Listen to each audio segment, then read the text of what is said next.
Hey friends, it's Gardener Sydney back out in the garden for one of our last times this fall. We are going to do a little bit of checking up on our rotting log, checking up on our worms, and other things that we have started to look at over the course of the past few months. So here's our garden. Not much is changing anymore since you last saw it. We have all of our beds to rest for winter. All of our summer plants are gone. All of our other plants are settled down so they can enjoy a long rest before we get started again next summer. So let's check out our rotting log and see how that's changed. Okay, so here is our Morse School rotting log. Let's do a little bit of a 360. So I know with some classes, we have been talking about the color on the rotting log. If the color has gotten different, if we see new things on our rotting log. I know with this one, I see a lot of big patches of this.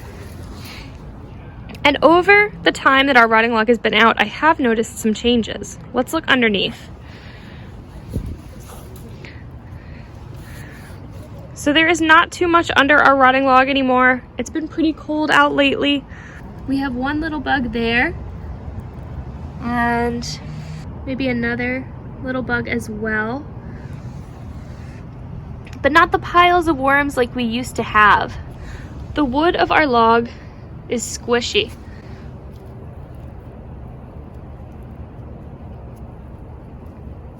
What do you think that means? Let's look at some pictures or videos of our rotting log from earlier this year and talk about how our log has changed.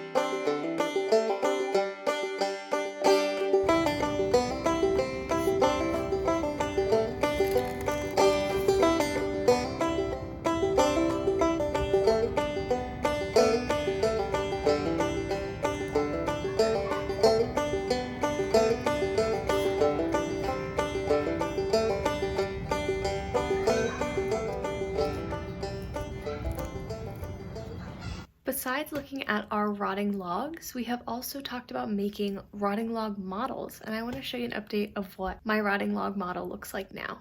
From the supplies I gathered on my rotting log model walk, I made a rotting log model that has this stick as my rotting log, some plants around, some little rocks, and some torn up dead leaves to replicate the big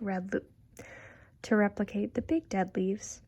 This is doing pretty well, and my little rotting log has started to grow some mold. It looks like the color has changed a bit, and I'm excited to see what else happens to it. And finally, we have our worm experiments that we are going to keep looking at. Here we have our two different baggies, one with worms and one without. I haven't been able to spot the worms today, but I know they're in there, hard at work. These bags are already looking different. We have done so much amazing stuff together looking at our rotting log models, our worms. Now I'm wondering, what have you learned?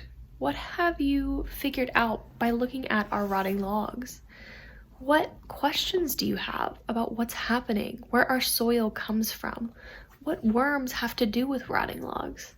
I'm really excited to hear your thoughts, and I can't wait to see you soon.